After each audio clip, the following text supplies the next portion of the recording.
Students, हम LLB और पीएलएलबी का एक जो सब्जेक्ट है भारत का संविधान, इसके बारे में बात कर रहे हैं। मैंने अपनी पिछली वीडियो में 106 तक जो हमारा आर्टिकल है वो सब कंप्लीट कर दी चुकी हूँ। आज का जो है हमारा आर्टिकल 107, इसमें है विधायकों को पुनः स्थापन और पारित किए जाने के संबंध में उपबंध। तो धन विधेयक और अन्य वित्तीय विधेयक के संबंध में अनुच्छेद 109 और 117 के उपबंध के अधीन रहते हुए कोई विधेयक संसद के किसी भी सदन में आरंभ हो सकेगा। यानी कि जो धन विधेयक होगा या दोनों वित्तीय विधेयक जो भी होगा, अन्य विधेयक जो भी होगा, वो संसद के सदन में पारित यानी कि आरंभ किया जा सकेगा। सेकेंड है अनुच्छेद 108 और 109 के उपबंध के अधीन रहते हुए कोई विधेयक संसद के सदनों द्वारा तब तक पारित नहीं किया गया नहीं समझा जाएगा जब तक संशोधन के बिना या केवल ऐसे संशोधन सहित जिन पर दोनों सदन सहमत हो गए हो, उस पर दोनों सदन सहमत नहीं हो जाते। यानी कि है कि कोई भी जो विधेयक जो पारित किया जाएगा उस पर दोनों सदनों का सहमत होना बहुत जरूरी है, और अगर जो दोनों में से कोई एक सहमत नहीं हो तो तब वो विधेयक मान्य नहीं होगा। थर्ड है संसद में लंबित विधेयक सदनों को सत्रावसान के कारण व्यापकन नहीं होगा। यानी कि अगर जो दोनों सदन अगर किसी कारण से दोनों सदन सत्र में नहीं है तो ऐसा नहीं माना जाएगा कि वो जो लंबित जो विधेयक है उसको पारित नहीं किया जाता, उसको व्यापकन नहीं होगा। थर्ड है राज्यसभा में लंबित विधेयक जिसको लोकसभा में पारित नहीं किया गया है, लोकसभा के विघटन पर व्यापकन नहीं होगा। यानी कि अगर कोई विधेयक ऐसा है जो पहले लोकसभा में तो आया नहीं, पहले राज्यसभा में उसको लंबित है, उसने उसको उसमें पड़ा है, अभी तक किसी की मत नहीं है, उसमें लंबित जो है उसमें काफी दिन से उसमें विचार चल रहा है। और जो लोकसभा है, लोकसभा में पारित नहीं किया गया है तो लोकसभा के विघटन पर व्यापकन नहीं होगा, यानी कि पारित नहीं होगा। फिफ्थ है कोई विधेयक जो लोकसभा में लंबित है या जो लोकसभा द्वारा पारित कर गया है राज्यसभा में लंबित है, अनुच्छेद 108 के उपबंध के अधीन रहते हुए लोकसभा का विघटन पर व्यापकन हो जाएगा। यानी कि अगर कोई ऐसा विधेयक है जिसमें लोकसभा ने तो उसको कह दिया है कि उसने अपनी मंजूरी दे दी है और राज्यसभा उसमें नहीं दे पाई है तो वो उसको अनुच्छेद 108 के उपबंध के अधीन रहते हुए और लोकसभा जो है वो विघटन पर भी अगर होगा तो तब भी वो पारित यानी कि मान्य कर दिया जाएगा। अब इसमें जो है हमारा जो 108 जो है अनुच्छेद 108 जो है ये सबसे बड़ा है। इसमें है कि कुछ दशाओं में दोनों सदनों की संयुक्त बैठक कब हो सकती है, तो इसमें वो सब परिस्थितियां बताई गई है कि कब इन दोनों की संयुक्त बैठक होगी। तो पहला है यदि किसी विधेयक के एक सदन द्वारा पारित किए जाने और दूसरे सदन को परिशेषित किए जाने के पश्चात, एक सदन में पारित हो गया है विधेयक और दूसरे में नहीं, तो तब दूसरे सदन द्वारा विधेयक अस्वीकार कर दिया गया है तब, यानी कि अगर जो दूसरे सदन ने उसको जो विधेयक जो था वो विधेयक दूसरे सदन ने उसको पारित नहीं किया, यानी कि उसको मत नहीं दिया, तो तब इनको दोनों सभाओं को, राज्यसभा और लोकसभा को दोनों की संयुक्त बैठक बिठाई जाएगी। सेकेंड है विधेयक में किए जाने वाले संशोधन के बारे में दोनों सदन अंतिम रूप से असहमत हो गए हैं। अगर कोई विधेयक ऐसा है जिसमें संशोधन की जरूरत पड़ गई है, संशोधन होना शुरू हो गया है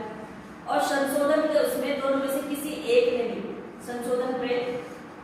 अपनी सहमति नहीं दी है, तो तब इन दोनों की बैठक एक साथ बुला दी जाएगी। थर्ड है दूसरे सदन को विधेयक प्राप्त होने की तारीख से उसके द्वारा विधेयक पारित किए बिना 6 माह से अधिक बीत गए हैं। यानी कि ऐसा है कि जो विधेयक दोनों में से किसी भी सदन में अगर जो चलाएगा और उसमें 6 महीने से ज्यादा उसको वो विधेयक पड़ा है और उसको अभी तक किसी ने भी उसको विधेयक को लंबित है या उस पर किसी ने भी हस्ताक्षर नहीं किए, किसी ने भी उस पर मत नहीं दिए, तो तब दोनों सदनों की साथ साथ बैठक हो जाएगी। तो उन दशाओं के था जिसमें लोकसभा का विघटन होने के कारण विधेयक व्यवहारगत हो गया है। राष्ट्रपति विधेयक पर विचार विमर्श करने और मत देने के प्रयोजन के लिए सदनों को संयुक्त बैठक में अधिवेशित होने के लिए आहूत करेगा कि अपने आशय से सूचना यदि वे बैठक में है तो संदेश द्वारा या यदि बैठक में नहीं है तो लोक सूचना द्वारा देगा। अगर यही मैंने जो 3 स्थितियां बताई, ये तीनों स्थितियां अगर जो आ जाती हैं तो इन तीनों स्थितियों में जो हमारा राष्ट्रपति जो होगा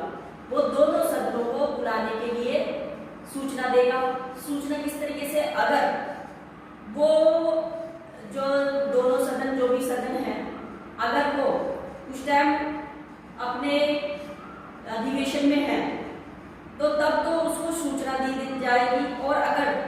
सूचना नहीं है तो तब उनकी संदेश जो होगा वो संदेश दिया जाएगा और लोक सूचना द्वारा होगा वो एक सूचना दे दी जाएगी कि ये दोनों सदन एक साथ आए। परंतु इस खंड की कोई बात धन विधेयक को लागू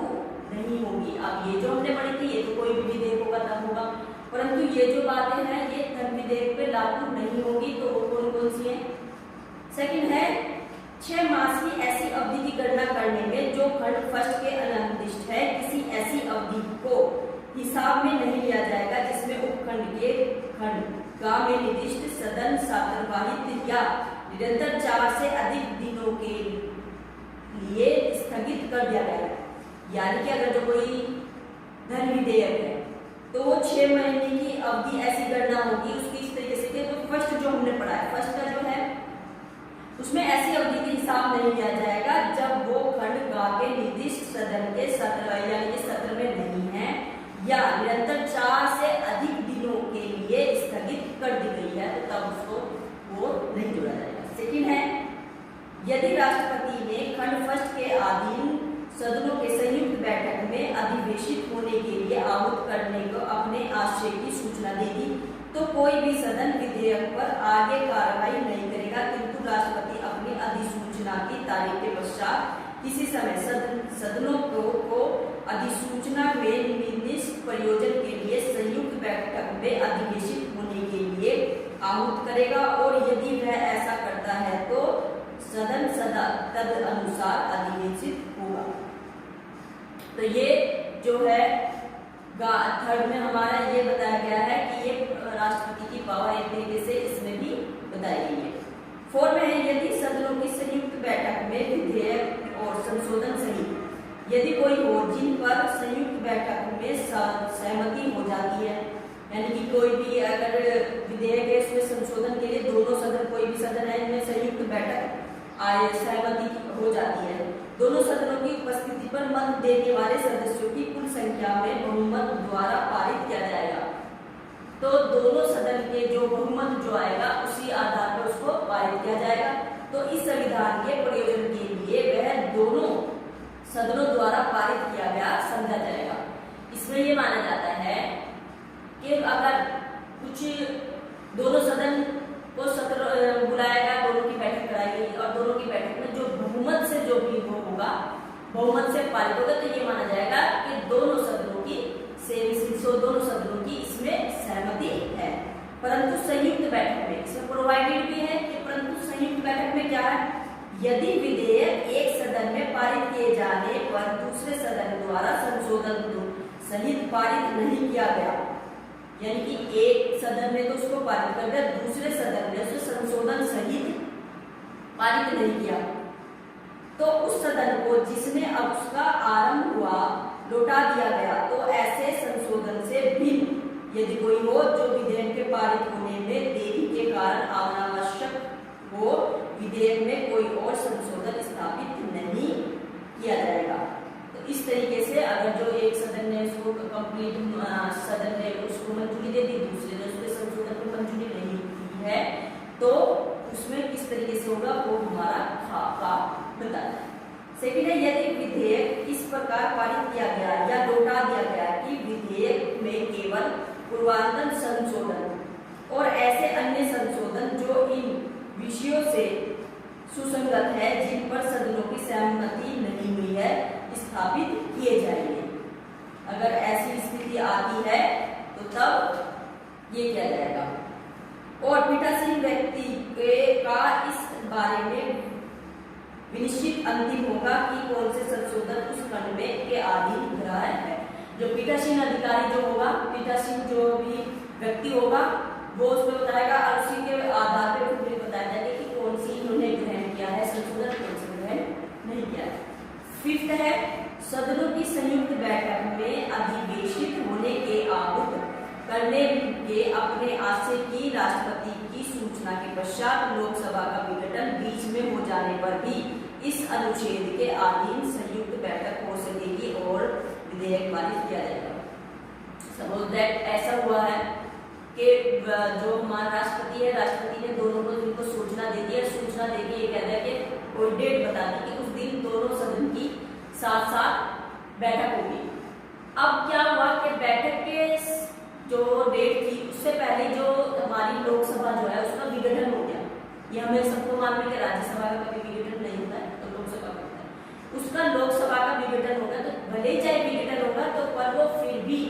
उस दिन जिस दिन राष्ट्रपति ने कहा है कि संयुक्त बैठक होगी उस संयुक्त बैठक में आएंगे और फिर उसके बाद उसको जो विधेयक है उसको पारित किया जाएगा। अब हमारा 109 जो है अनुच्छेद 109 हमारा कहता है धन विधेयक जो है, धन विधेयक के संबंध में विशेष उपबंध।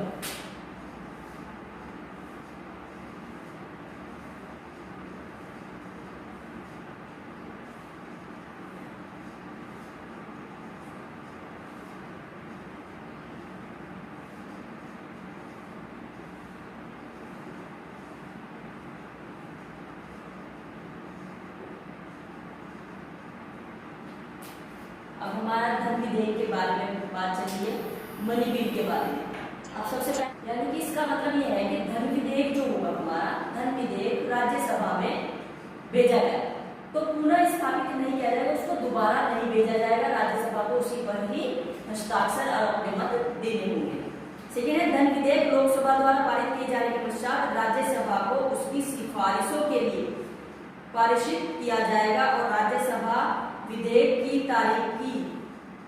प्राप्ति की तारीख के 14 दिन के अवधि के भीतर धन विधेयक को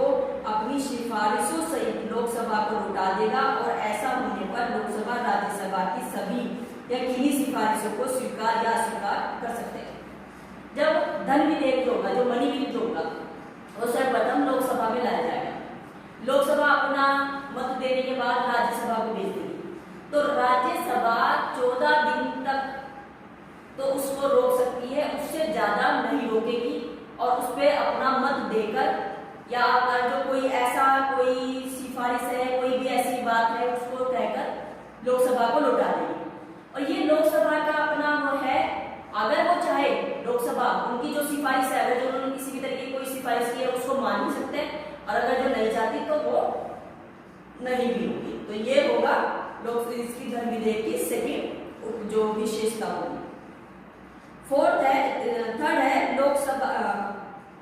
लोकसभा राज्यसभा की किसी सिफारिश को स्वीकार कर लेती है तो धन विधेयक राज्यसभा द्वारा सिफारिश किए गए और लोकसभा द्वारा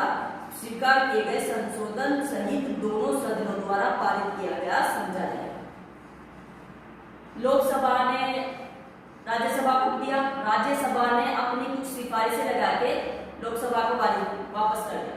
और लोकसभा ने उसकी जो सिफारिशें थी वो मान ली तो वो दोबारा राज्यसभा में नहीं जाएगा। ये माना जाएगा कि लोकसभा और राज्यसभा ने दोनों सदनों ने इस पर सहमति दे दी। फोर्थ है इसमें यदि लोकसभा राज्यसभा की किसी सिफारिश को स्वीकार नहीं करते हैं तो धन विधेयक राज्यसभा द्वारा सिफारिश किए गए किसी संशोधन के बिना दोनों सदनों द्वारा उस रूप में पारित किया जाए समझा जाएगा जिसमें वह लोकसभा द्वारा पारित किया गया। अगर ऐसा हुआ कि लोकसभा ने राज्यसभा को दिया, राज्यसभा ने कोई सिफारिश लगाई और सिफारिश लगा के लोकसभा को भेज दिया, लोकसभा ने उसकी जो सिफारिशें थी वो नहीं मानी और तो तब ये माना जाएगा कि संशोधन के दोनों सदनों ने संयुक्त रूप से वही पारित किया जो पहले था, उसमें कोई संशोधन नहीं हुआ। और फिफ्थ में है यदि लोकसभा द्वारा पारित और राज्यसभा को उसकी सिफारिशों के लिए परिशोधित धन विधेयक उक्त 14 दिन की अवधि के भीतर लोकसभा में नहीं उठाया जाता तो उक्त अवधि की समाप्ति पर वह दोनों सदनों द्वारा उस रूप में पारित किया गया समझा जाएगा जिसमें वह लोकसभा द्वारा पारित किया गया था। इसका मतलब ये है, अगर राज्यसभा उस धन विधेयक को 14 दिन के अंदर अंदर लोकसभा को अपने मत के आधार पर वापस नहीं देती है, तो उसने वापस नहीं दिया तो ये माना जाएगा कि जिस दिन लोकसभा ने उसमें उक्त अवधि पर समाप्ति पर वह दोनों सदनों द्वारा उस रूप में पारित समझा जाएगा जिसमें वो लोकसभा में पारित हुआ था। ये माना जाएगा जिस दिन लोकसभा ने उसको अपनी बहुमत से जो पारित कर दिया था वही वाली डेट उसकी मानी जाएगी। तो ये है हमारे तीसरा धन विधेयक के बारे में। आज हमने पढ़ा 107, 108, 109। नेक्स्ट जो है हमारा धन विधेयक 110, वो हम अपनी नेक्स्ट वीडियो में कवर करेंगे। आज के लिए इतना ही। आपको हमारे ये वीडियो कैसी लगी आप हमें कमेंट्स बॉक्स में मैसेज करके बता सकते हैं। आप हमारी वीडियो को लाइक कीजिए, शेयर कीजिए और हमारे चैनल को सब्सक्राइब कीजिए। Thank you.